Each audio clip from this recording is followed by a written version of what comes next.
Hello दोस्तों, यश TV की एक और फ्रेश कमाल वीडियो में आप सभी का दिल से स्वागत है। दोस्तों, आज की इस वीडियो में हम लोग बात करने वाले हैं India's most popular penny stock idea limited के बारे में एंड येस बैंक लिमिटेड के बारे में। क्या इन पेनी स्टॉक्स में इस लेवल पर हमें निवेश करना चाहिए? क्या इन लेवल्स पर निवेश करने से हमें मल्टीबैगर रिटर्न्स मिल सकते हैं या नहीं? सब कुछ डिटेल में डिस्कस करेंगे इस वीडियो में, तो ये वीडियो को आप एंड तक ज़रूर देखिए। दोस्तों, अगर आपने मेरे चैनल यश टीवी को अभी तक सब्सक्राइब नहीं किया है तो ज़रूर मेरे चैनल को सब्सक्राइब कीजिए, क्योंकि जल्द ही हमारे 100K सब्सक्राइबर्स पूरे होने वाले और आपका सपोर्ट मेरे लिए सबसे ज़्यादा इम्पोर्टेंट है। जितना आप मेरी इन वीडियोस को लाइक और शेयर करते हो, उतना ज़्यादा से ज़्यादा यूट्यूब मेरी ये वीडियोस बाकी लोगों के साथ भी शेयर करता है। तो इन्फॉर्मेशन सभी के साथ शेयर होती है, इसीलिए आपका लाइक और शेयर करना ज़रूरी है। दोस्तों, अगर आपको क्वालिटी स्टॉक्स में निवेश करना है तो मेरा ये वाला वीडियो ज़रूर देखिए, आपको बहुत कुछ सीखने मिल सकता है। और 4 महीनों पहले मैंने ये वीडियो बनाया था और अभी भी ये स्टॉक बहुत ही बढ़िया परफॉर्म कर रहे हैं, तो ये वीडियो को आप ज़रूर देखिए। इसके बाद दोस्तों, अभी रिसेंटली मैंने एक वीडियो अपलोड किया था रिगार्डिंग पीपीएपी ऑटोमोटिव्स लिमिटेड, और वीडियो अपलोड करने के बाद स्टॉक 160 रुपीज़ से 240 रुपीज़ तक भाग चुका है, क्योंकि पिछले 3-4 दिनों से लगातार 20% के अपर सर्किट इस स्टॉक में लगते जा रहे हैं। ऑब्वियसली इस चीज़ में मेरा कोई भी हाथ नहीं है, ये स्टॉक बहुत ही बढ़िया है और फंडामेंटली स्ट्रॉन्ग है, इसीलिए मैंने ये आपको रेकमेंड किया था। मेरा काम बस आपको अच्छा रास्ता दिखाना है, रास्ते पर चलना है या नहीं चलना है ये आपके ऊपर डिपेंड करता है। तो इस तरह की इन्वेस्टमेंट आइडियाज़ मैं फ्री में देता रहता हूँ, तो ये मेरे चैनल को आप ज़रूर सब्सक्राइब कीजिए और बेल आइकन पे क्लिक करके रखिए, ताकि स्टॉक मार्केट से रिलेटेड सभी लेटेस्ट अपडेट्स आपको टाइम टू टाइम मिलती रहे।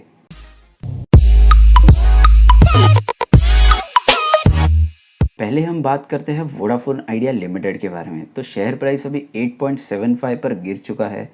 मार्केट में ऐसा एक्सपेक्टेशन था कि वोडाफोन आइडिया को 15 इयर्स का एक्सटेंशन मिल सकता है for the repayment of AGR dues, लेकिन असल में 10 अगस्त के दिन इस केस की कोई भी हियरिंग नहीं हुई और जज ने इस केस को एडजर्न कर दिया है टिल 14 अगस्त। तो बेसिकली 14 अगस्त तक ये केस पोस्टपोन्ड हो चुका है और इसका कोई भी रिज़ल्ट अभी तक नहीं आया है। लेकिन फॉर एग्ज़ाम्पल, अगर वोडाफोन आइडिया को 15 इयर्स का एक्सटेंशन मिल जाता है for the repayment of AGR dues of around 50,000 crore, तो क्या हो सकता है, इसके बारे में मैं अपना ओपिनियन शेयर करूँगा। दोस्तों, वोडाफोन आइडिया इस कंपनी को एजीआर ड्यूज रीपे करने हैं to the department of telecommunication यानी डीओटी। सो वोडाफोन आइडिया अब तक 8,000 करोड़ रुपीज़ के एजीआर ड्यूज रीपे कर चुकी है from the date of March 2020। उसके बाद अभी भी वोडाफोन आइडिया को ऑलमोस्ट 50,000 करोड़ और रीपे करने हैं टू द डीओटी। डीओटी ये बहुत सारी टेलीकम्युनिकेशन कंपनीज से अपना एजीआर ड्यूज वसूल करना चाहती है, तो उनके पास ऑलमोस्ट 1,47,000 करोड़ के एजीआर ड्यूज अभी पेमेंट पेंडिंग है। तो दोस्तों, 15 टेलीकॉम कंपनीज़ है जो कि एजीआर ड्यूज रीपे करनी पेंडिंग रख चुकी है। इनमें बहुत बड़े बड़े नाम हैं, जैसे कि आरकॉम हो गया, भारती एयरटेल हो गया, टाटा टेलीकम्युनिकेशन हो गया, उसके बाद वोडाफोन आइडिया। तो 2 ऐसे प्लेयर्स हैं जो अभी भी रीपे करने की क्षमता रखते हैं। एक है वोडाफोन आइडिया लिमिटेड और दूसरा है भारती एयरटेल। दोस्तों, अगर वोडाफोन आइडिया को एक्सटेंशन मिल भी जाता है, फिर भी यहाँ पर उनका संकट ख़त्म नहीं होता, क्योंकि उनकी बैलेंस शीट पर ऑलमोस्ट 1,20,000 करोड़ रुपए का कर्जा है जो कि उनका रीपे करना बाकी है। इसके अलावा रिसेंटली जून क्वार्टर में उन्होंने अभी 25,000 करोड़ रुपए का लॉस डिक्लेयर किया इन अ सिंगल क्वार्टर, जो कि बहुत ही नेगेटिव है, क्योंकि इतना बड़ा तो कंपनीज का मार्केट कैपिटल होता है जितना उन्होंने एक क्वार्टर में लॉस डिक्लेयर किया है। तो ये एक बहुत ही बड़ा पॉइंट है। और सबसे ज़रूरी चीज़, अभी टेलीकॉम मार्केट में कंपटीशन भी बढ़ने लगा है, तो कंपनी का सर्वाइवल बहुत ही ज़्यादा मुश्किल हो चुका है। कंपनी ऑलरेडी कर्जे में है, इसके अलावा उनको एजीआर ड्यूज रीपे करने हैं अराउंड 50,000 करोड़ रुपीज़, और इसके बाद कंपनी का बिजनेस अभी लॉस में चल रहा है। तो बहुत सारे नेगेटिव पॉइंट है और मार्केट में अभी जियो जैसे प्लेयर आ चुके हैं जो कि पूरा मार्केट शेयर खाने के लिए उठे हैं। तो कंपनी के लिए बहुत नेगेटिव है, लेकिन एक ही पॉजिटिव चीज़ है, क्योंकि ये कंपनी में आदित्य बिरला ग्रुप ऑलमोस्ट 70% से ज़्यादा स्टेक होल्ड करते हैं। ये एक ही पॉजिटिव चीज़ मुझे लगी, क्योंकि आदित्य बिरला ग्रुप इसमें प्रमोटर है। इसके अलावा मुझे इस कंपनी में कुछ भी इतना खास नहीं लगा जो कि मुझे अट्रैक्ट करे इसमें इन्वेस्ट करने के लिए। बहुत सारे लोग कहते हैं कि टाटा बिरला की कंपनी में पैसा डूब नहीं सकता, लेकिन मैं कहता हूँ कि पैसा कब और कितना बढ़ेगा इसकी गारंटी कोई नहीं दे सकता। दोस्तों, गवर्नमेंट ऑफ इंडिया जो है वो इस कंपनी को डूबने से बचाना चाहती है, क्योंकि इस कंपनी के बाद सिर्फ 2 बड़े प्लेयर्स रह जाएंगे in the telecom market of India, और वो कंपनी अपनी मोनोपोली चलाएंगी और अपनी मनमानी करेंगी। इसीलिए गवर्नमेंट एक तीसरा प्लेयर को रखना चाहती है ताकि ये मार्केट में मोनोपोली ना बने। इसके बाद वोडाफोन आइडिया के ऊपर ऑलमोस्ट 1,20,000 करोड़ रुपए का डेट है। तो ये अगर कंपनी डूब गई तो जिन बैंकों ने और एनबीएफसी कंपनीज ने इन्हें लोन दिया था, इन कंपनीज को घाटा होगा और उनकी बैलेंस शीट पर बुरा असर पड़ेगा। और सबसे ज़रूरी बात, आखिर में वोडाफोन आइडिया ये 50,000 करोड़ रुपीज़ ओ करता है to the department of telecommunication. So अगर वोडाफोन आइडिया डूब जाता है तो ये पैसे पर भी पानी फिर जाएगा और सरकार की इनकम नहीं होगी। वही अगर कंपनी सेटल करती है अपने सारे मामले और बिज़नेस को आगे कंटिन्यू करती है, तो कंपनी धीरे धीरे करके अपना सारा कर्जा और सारा पैसा बाकी कंपनीज़ को चुका सकती है। तो दोस्तों, इस चीज़ का सीधा अर्थ ये निकलता है कि वोडाफोन आइडिया ये कंपनी अपना बिज़नेस तो कंटिन्यू करेगी, लेकिन अपनी ग्रोथ के लिए नहीं बल्कि सरकार और बैंकों के लिए ये कंपनी काम करेगी। तो वोडाफोन आइडिया में अगर आप अपना पैसा निवेश करते हो तो आपका पैसा सरकार और बैंकों का पेट पालने के लिए काम करेगा, और इससे आपको क्या फ़ायदा मिलेगा ये ज़रा सोचिए। दोस्तों, ये मेरा पर्सनल ओपिनियन है, मेरा ओपिनियन शायद गलत भी हो सकता है, तो आप नीचे बेशक कमेंट करके बताइए। अगर आपको इस स्टॉक में फिर भी निवेश करना ही है तो आप अपनी तरफ से फंडामेंटल एनालिसिस करके निवेश कर सकते हो। दोस्तों, चलिए अभी बात करते हैं येस बैंक लिमिटेड के बारे में। येस बैंक ने बहुत सारी डेट लेडन कंपनीज को कर्जा दिया था जो कि अभी डूबने के कगार पर है या फिर डूब चुकी है। दोस्तों, ये लिस्ट बहुत लंबा है, तो इस लिस्ट में बहुत सारे नाम हैं जैसे कि RCom limited, DHFL, Videocon etcetera etcetera. तो कंपनी का फंडामेंटली कुछ चेंजेस नहीं है, लेकिन न्यूज़ बेस पर ये स्टॉक लगातार अपर सर्किट मारता जा रहा है। बहुत ही कम समय में इस स्टॉक ने 20 to 30% का जंप लिया है। अभी शेयर प्राइस अराउंड 15.50 रुपीज़ चल रहा है और हमें आगे भी ऐसा जंप देखने मिल सकता है। तो चलिए दोस्तों, अभी देख लेते हैं कि कल का डेटा कैसा था ऑन द एनएसई वेबसाइट।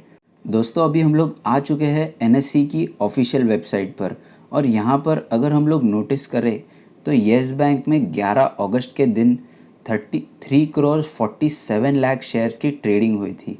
और अगर हम लोग अभी मार्केट डेप्थ देखें इनका, तो अभी 11 अगस्त का मार्केट क्लोज हो चुका है, फिर भी 1 करोड़ 38 लाख शेयर्स की ऑर्डर्स अभी भी पेंडिंग है। यानी इतने बायर्स खड़े हैं इन येस बैंक के शेयर्स बाय करने के लिए। अगर हम लोग 11 अगस्त की डिलीवरेबल क्वांटिटी देखें तो डिलीवरेबल क्वांटिटी में 85% शेयर्स की डिलीवरी ली है। इसका मतलब 3 करोड़ शेयर्स जो ट्रेड हुए थे 11 अगस्त के दिन, उसकी 85% डिलीवरी ली है। शेयर्स अभी स्ट्रॉन्ग हैंड्स में मूव कर रहे हैं, और ऐसे बायर्स जनरली लॉन्ग टर्म के लिए इन्वेस्ट करते हैं ये स्टॉक्स में। तो दोस्तों, अगर हम लोग नोटिस करें तो ये स्टॉक मोस्टली 3 न्यूज़ के ऊपर सबसे ज़्यादा भागा है। फर्स्ट एंड फॉरमोस्ट, मूडीज़ ने इनकी रेटिंग्स को अपग्रेड किया था, जिसको मार्केट ने बहुत ही पॉजिटिवली लिया। उसके बाद येस बैंक ये अपना म्यूचुअल फंड बिज़नेस को सेल करना चाहते हैं, तो येस बैंक ये अपने म्यूचुअल फंड बिज़नेस के लिए बायर्स ढूंढ रहे हैं, और 2 बायर्स ने ऑलरेडी इनके बिज़नेस को टेक ओवर करने के लिए बिड कर दिया है। तो ये अपना एएमसी बिज़नेस बेच रहे हैं। और तीसरा एंड सबसे इम्पॉर्टेंट पार्ट, एलआईसी ये 5% स्टेक अक्वायर कर चुका है इन येस बैंक। एलआईसी जनरली पहले 0.75% स्टेक होल्ड करता था, जिसे बढ़ाकर इन्होंने अभी 4.95% तक लेकर गए हैं, जो कि बहुत ही पॉजिटिव है क्योंकि एलआईसी किसी भी स्टॉक में ऐसे ही इन्वेस्ट नहीं करता। बहुत ही सोच समझकर इतना बड़ा चंक ऑफ शेयर्स एलआईसी ने बाय किया है। दोस्तों, अगर एलआईसी किसी स्टॉक में घुसता है तो वो लोग बहुत ही सोच समझकर स्टॉक में बाइंग करते हैं इतने बड़े चंक में। So LIC mostly long term के लिए घुसा होगा in the Yes Bank limited. So हमें येस बैंक में शॉर्ट टर्म में 20 रुपीज़ टू 22 रुपीज़ के लेवल्स देखने मिल सकते हैं, लेकिन अभी हमें सोच समझकर काम लेना पड़ेगा क्योंकि स्टॉक ऑलमोस्ट 20% भाग चुका है इन द लास्ट वीक। तो अभी स्टॉक में थोड़ा सा कंसोलिडेशन भी पॉसिबल है।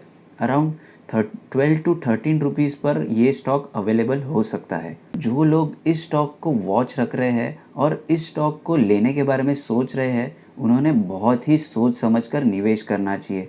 सिर्फ न्यूज़ बेसिस पर स्टॉक के पीछे नहीं भागना चाहिए, बल्कि स्टॉक की क्वालिटी क्या है और उसकी वर्थ कितनी है, इसके बारे में हमें स्टडी करना बहुत ही ज़रूरी है। मेरी राय में मैं इस स्टॉक में निवेश अभी नहीं करूँगा क्योंकि न्यूज़ बेसिस वाले स्टॉक मुझे नहीं पसंद है और टर्न अराउंड स्टोरीज़ में मैं ज़्यादा बिलीव नहीं करता क्योंकि टर्न अराउंड स्टोरीज़ में 100 स्टॉक में से सिर्फ 5 स्टॉक ऐसे निकलते हैं जो कि टर्न अराउंड होते हैं और ऐसे स्टॉक में शेयर बाय करना ये एक लक फैक्टर होता है और मैं अपने लक पे ज़्यादा डिपेंड नहीं रह सकता क्योंकि मुझे अपने लक का पता है। सो दोस्तों, मैं तो इस स्टॉक से दूर रहूँगा, मैं इस स्टॉक में बाइंग नहीं करने वाला, लेकिन शॉर्ट टर्म में ये स्टॉक 20 रुपीज़ के लेवल्स दिखा सकता है। अगर आपको लेना है तो आप अपने एडवाइज़र की सलाह ज़रूर लीजिए या फिर अपना एनालिसिस करने के बाद ही इन्वेस्टमेंट डिसीजन लीजिए। अगर आपको क्वालिटी और अच्छे स्टॉक्स के बारे में जानकारी चाहिए तो आप मेरी दूसरी वीडियोस को देख लीजिए।